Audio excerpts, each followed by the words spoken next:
Many bodybuilders, in their rush to develop bigger arms and chests, pay minimal attention to their legs or neglect training them entirely. This not only results in a lopsided physique, but also, according to science, might also be holding back their arm growth. Why this is so, along with the leg training method that Mike Mentzer recommended, will be the focus of this video. Mike Mentzer was never one to resist training his legs. From the time he took up bodybuilding, leg work actually came first. Having played football and also participating in track and field, it seemed to him that having strong legs would benefit him as an athlete. Interesting to note, in 1982, while training to compete in the television series The Superstars, Mike, at a body weight of 219 pounds, clocked a time of 11 seconds flat in the 100-yard dash. According to Mike, quote, "The foundation I laid with those early squat workouts contributed, I believe, to my ability to develop muscle at a rapid rate later on, when I wanted it the most." Close quote. Getting the legs to respond will have a very beneficial effect on the rest of your body. When growth is stimulated in any muscle, Mike believed, then growth is also stimulated, though to a lesser degree, in the rest of the body. This indirect effect, he held, seems to be proportional to the size of the muscle being stimulated. Since the legs are the biggest muscles in the body, their stimulation will have the greatest effect of stimulating growth in the rest of the body. A study that appeared in the Scandinavian Journal of Medical Science and Sports in 1991 lends support to this. The study examined muscle development and hormonal changes in subjects in two different groups. In the first group, subjects engaged only in arm exercises. In the second group, subjects engaged in both arm exercises and leg exercises. The experimenters noted that the second group produced significantly higher levels of cortisol and testosterone while they were working out, with no change registered in the first group. After several weeks, the second group improved their arm strength by an average of 37%, while the first group achieved only a 9% improvement. In addition, only the leg and arm protocol achieved an increase in cross-sectional area in the biceps. No changes occurred in the arms-only protocol group. So, if you're looking to build bigger arms, don't neglect training your legs. Leg muscles, anatomy and function. The quadriceps, often referred to as the quads, is a large muscle group located at the front of the thigh. It consists of 4 distinct muscles. The rectus femoris. The rectus femoris is a large central muscle that runs down the middle of the front of the thigh. It is the most superficial of the quadriceps muscles. It is the only muscle in the quadriceps group that crosses both the hip and the knee joints, making it responsible for both knee extension and hip flexion, or raising the thigh. Vastus lateralis. Located on the outer side of the thigh, the vastus lateralis is the largest and most powerful of the quadriceps muscles. It is primarily responsible for knee extension. Vastus medialis. The vastus medialis is found on the inner or medial side of the thigh. This muscle has a distinctive teardrop shape near the knee.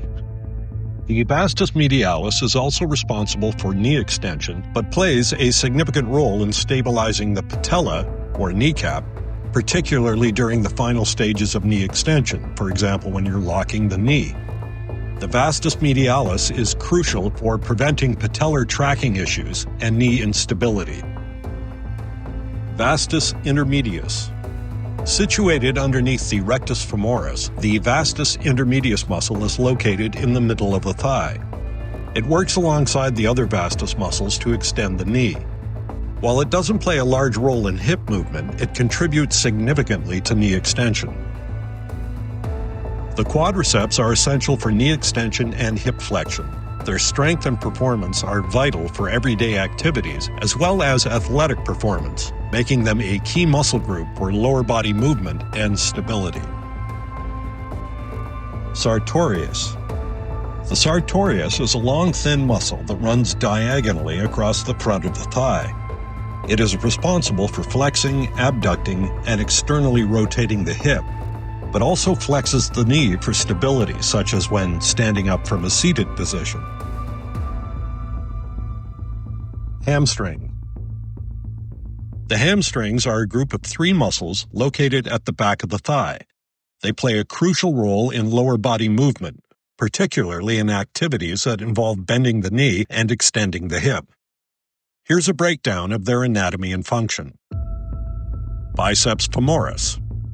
The biceps femoris is the largest of the hamstring muscles, located on the outer or lateral side of the thigh.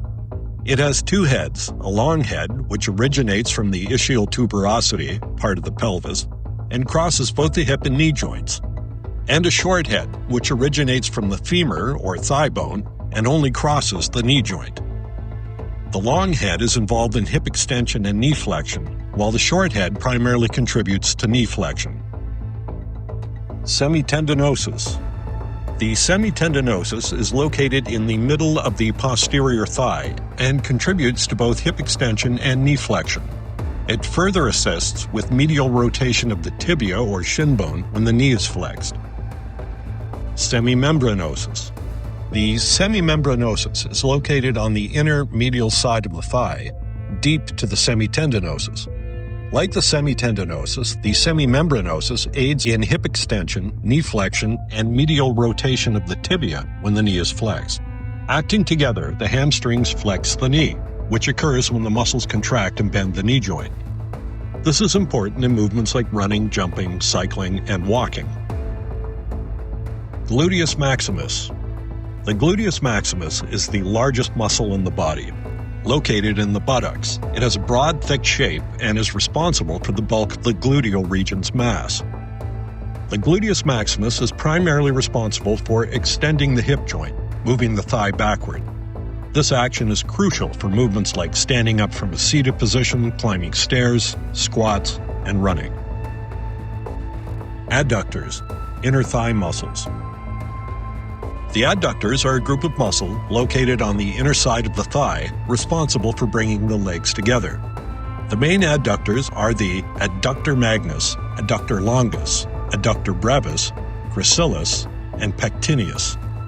These muscles originate from various parts of the pelvis, pubic bone, ischium, and attach to the femur and tibia, and their primary function is to bring the leg toward the midline of the body, as in hip adduction, hip flexion, such as lifting the leg forward, and assisting in stabilizing the pelvis and lower body during various movements.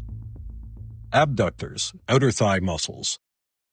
The abductors are the gluteus medius, located on the outer surface of the pelvis just beneath the gluteus maximus, the gluteus minimus, which is situated beneath the gluteus medius, and the tensor fascia latae muscle, which is located on the outer hip. The abductors are involved in hip abduction, or moving the leg away from the body.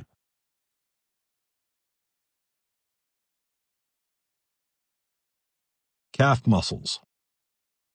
The calf muscles are composed of 2 main muscles, the gastrocnemius, the large prominent muscle of the calf that has 2 heads, medial and lateral, which crosses both the knee and ankle joints, and the soleus, which is located beneath the gastrocnemius. The soleus is a flatter muscle that primarily crosses the ankle joint. Both of these muscles insert into the Achilles tendon, which attaches to the heel bone. The function of these 2 muscles is plantar flexion, pointing the toes downward. This action is vital for activities like walking, running, jumping, and standing on tiptoe. While the gastrocnemius acts more during activities requiring knee extension, when the knee is straight, the soleus is more active when the knee is bent. Each of these muscle groups plays an essential role in lower body movements and postural control. The exercises. There are 4 exercises that Mike Mentzer recommended in training the legs. Let's examine what they are and what leg muscles are activated and stimulated when they are employed. Leg extension. The leg extension exercise primarily targets the quadriceps, but several other muscle groups are involved to a lesser degree. The quadriceps are the primary muscles work during the leg extension. These muscles are responsible for extending the knee. The exercise isolates the quadriceps, making it one of the most effective movements for developing strength and size in this muscle group. Leg press. The leg press exercise involves most of the muscles of the lower body. The main muscle groups involved in the exercise are the quadriceps, which are responsible for extending the knee and are heavily engaged as you push the platform away from your body. The sartorius provides stabilization in the leg press, helping to maintain proper realignment of the hip and knee joints during the pressing motion. The hamstrings, which assist in the movement, especially in stabilizing the knee joint during the push and helping in the eccentric lowering phase of each repetition. The gluteus maximus are activated when you extend your hips, which happens as you press the platform. The deeper your knee bend or the lower your foot placement, the more the glutes come into play. The calves, gastrocnemius and soleus, come into play to help stabilize the ankle joint and assist in pushing the platform, especially if you perform the exercise with a high foot placement to shift more focus to the calves. The hip adductors stabilize the legs and are recruited to a degree when you press the platform, especially if your foot positioning is wider. The hip flexors assist in stabilizing the movement and can be involved to a lesser degree, particularly in the lower portion of the movement.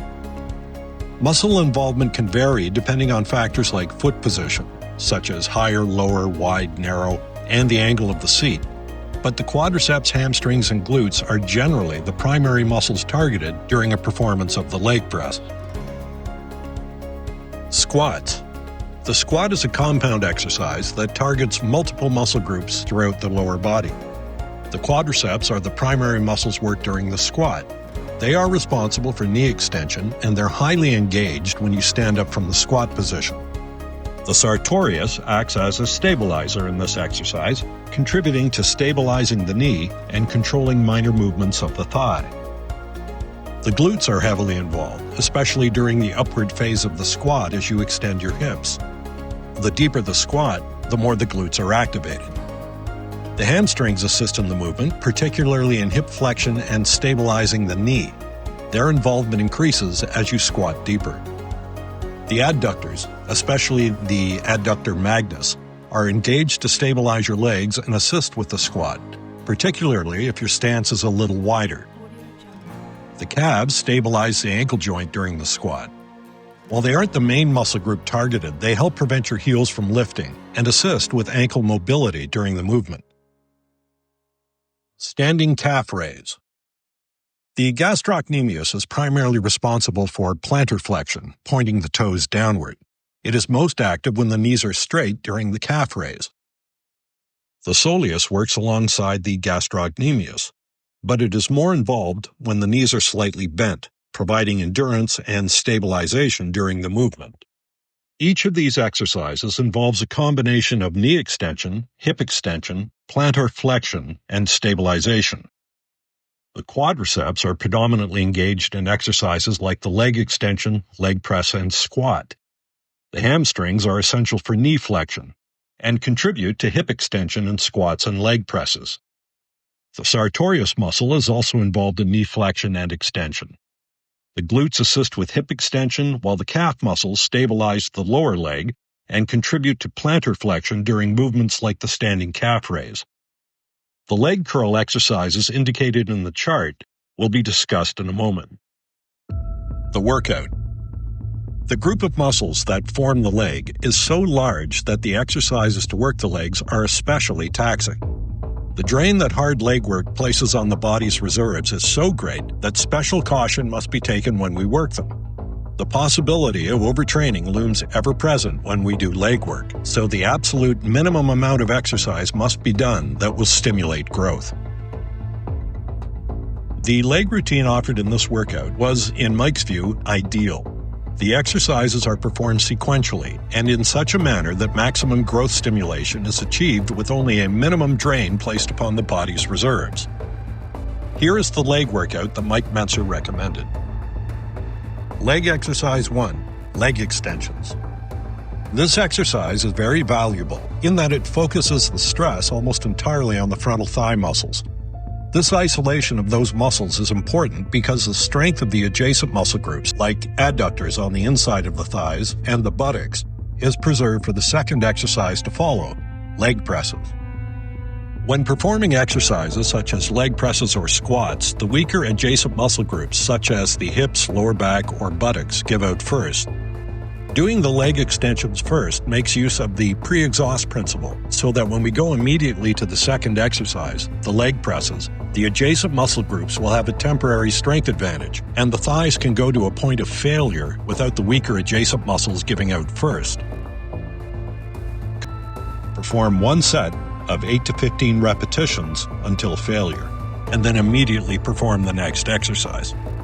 Leg exercise 2, leg presses. This exercise is particularly effective in stimulating growth because of the heavier weights that can be employed. At one point in his bodybuilding career, Mike had trouble developing mass in his vastus lateralis, or the outer sweep of his thigh, until he got into some serious leg pressing. According to Mike, quote, "I eventually got to the point where I could do 8 reps with 1,100 pounds, and the vastus problem ended," close quote.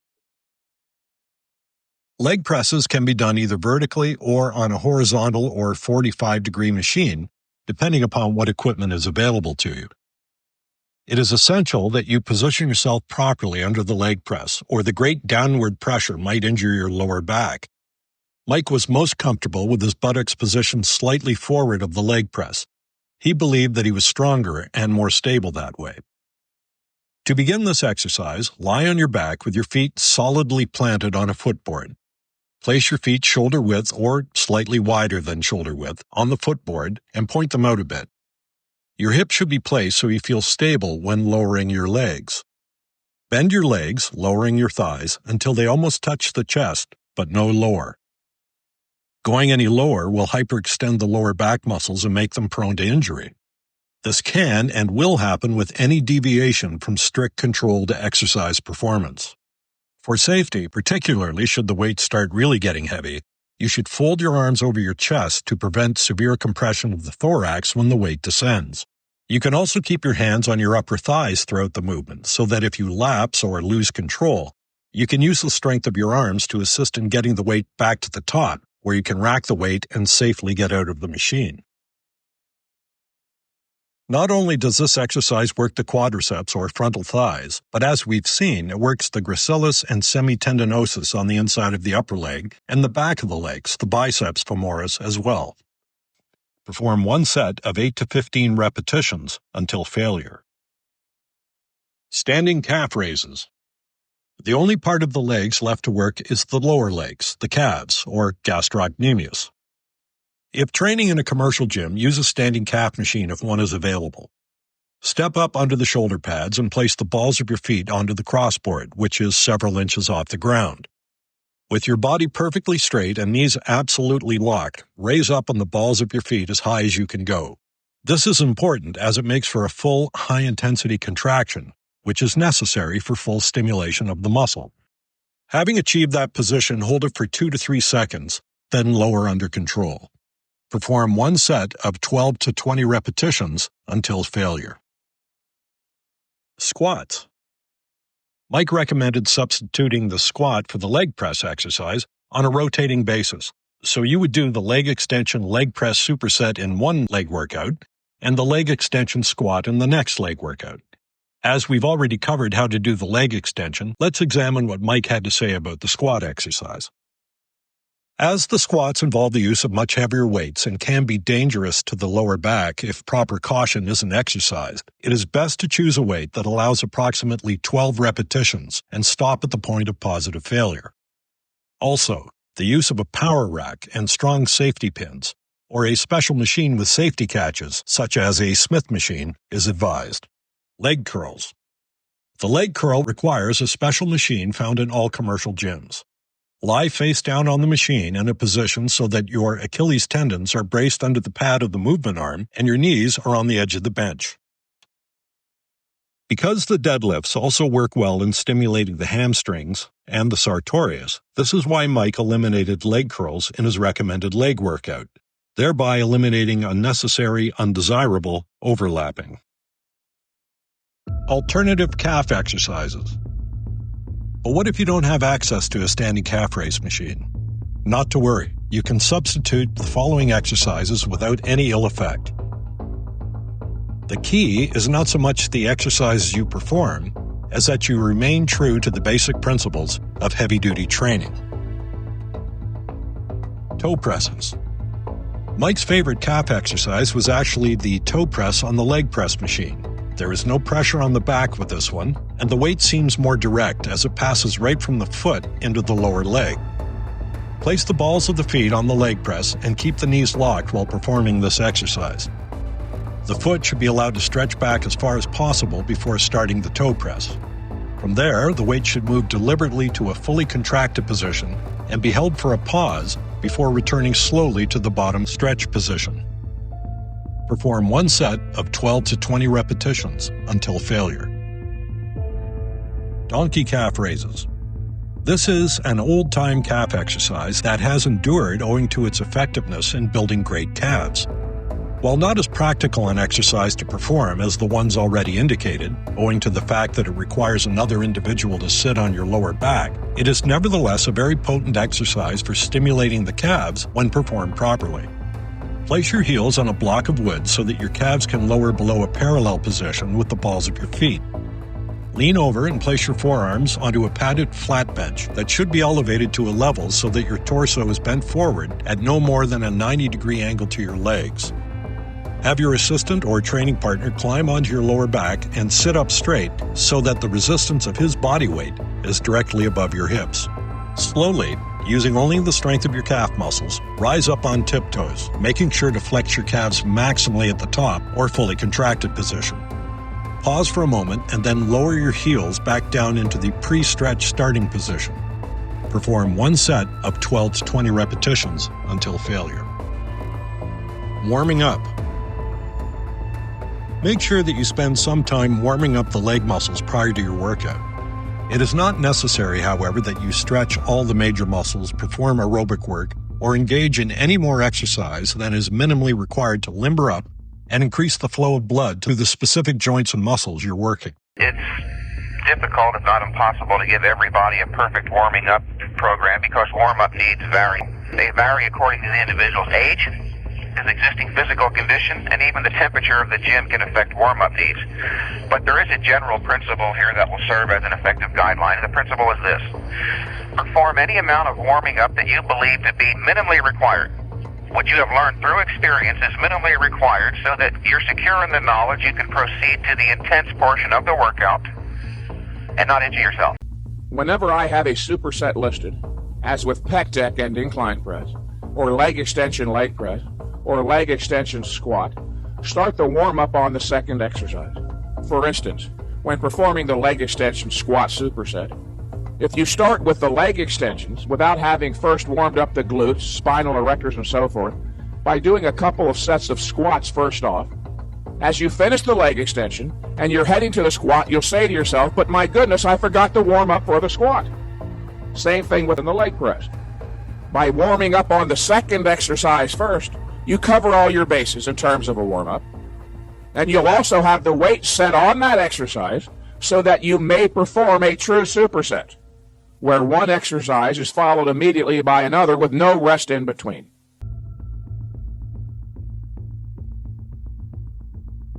If you're incredulous, if you're skeptical that one set could possibly be enough, it's still the logical place to start. Remember, I said a proper science of bodybuilding should tell you exactly what to do, exactly the right number of sets. Let's say we don't know. We could do an experiment to find out. We could launch our experiment with an arbitrary number of sets, like 20, and that is arbitrary. Where in the hell did they ever get 20 sets in the first place? They just grabbed it blindly out of the cultural atmosphere. More is better. But if 20 sets doesn't work, and this is the problem with that approach, if 20 sets doesn't work, where do you go? Up to 21 or down to 19? You've got to keep in mind this. We're looking only for that amount which is required, the precise or least amount required to stimulate the increase. Okay? Now you got to keep that in mind to follow the logic here. I said that it's only logical to start with one set. We're looking for the least amount necessary to begin with, right? Right. If one set doesn't work, you can't go any lower to find the least amount necessary. You can't do 0 sets and have a workout. If one set doesn't work, then you've got a reason, a justification for going to 2. If 2 doesn't work, then you've got a reason for going to 3. If you're skeptical, dear listener, just think of it that way. You've got years ahead of you. Start out with 1 set per exercise. If it doesn't work, you can always go to 2. Keep in mind, we're looking only for that amount of exercise which is required. This is not an arbitrary approach. If you start out with 12 or 15 or 20, that's arbitrary. If it doesn't work, where do you go after that? It's not like I've got some weird emotional investment in the idea of 1. I'm looking for what works. Now, ask yourself after that's over, if you're thinking about doing another set, give yourself a justification. If you can justify doing 3, a total of 3 sets, doing 1 more set, then you can justify asking yourself that after the next set, and the next, and the next, and the next. Even if you're skeptical that this little bit is enough, it's still the logical, the rational, the intelligent place to start. We're looking for the least amount necessary. Understanding now, after all that I've just said, that any more than that is overtraining. If it doesn't work, you could always add a set later on. But if you start out with 12 or 20 or 30 and that doesn't work, where do you go? Knowing what you know now, you'll be prompted to stay down. But how far down? Get out of your thinking, get it out of your head that more is better. If more is better, then you should literally train all day.